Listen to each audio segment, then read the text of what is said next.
French President Emmanuel Macron is in China for his fourth state visit. The three-day trip is aimed at attracting more investment in France and to shore up support for the ceasefire in Ukraine. Now, President Macron met Chinese President Xi Jinping in Beijing.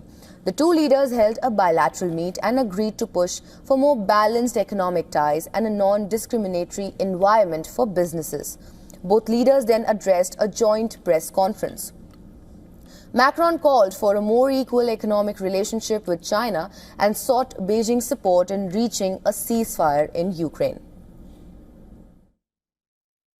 I hope that China could join our call and our efforts to achieve, at the earliest possibility, at the very least, a ceasefire in the form of a moratorium of strikes targeting critical infrastructure. This is key for the coming winter, as civilian infrastructure, in particular energy infrastructure, is still under Russian fire today. But more broadly, we must work together to achieve a just and lasting peace which respects international law.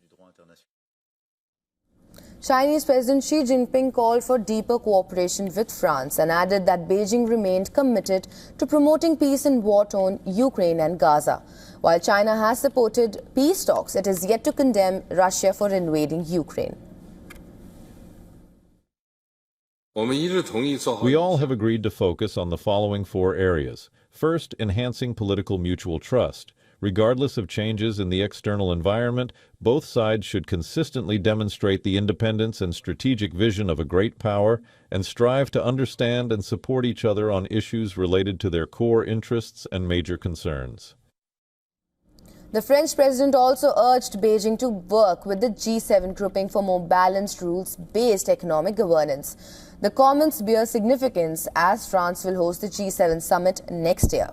The two countries signed 12 cooperation agreements and pledged to deepen ties across population aging, bilateral investment, nuclear energy and panda conservation.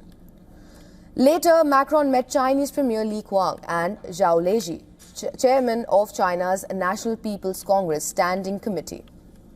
The French president is now in Chengdu in China's southwestern Sichuan province. Now, this is Macron's first visit to Sichuan, home to giant pandas. France had recently returned 2 giant pandas loaned by China. The two countries have agreed to a new deal on panda protection.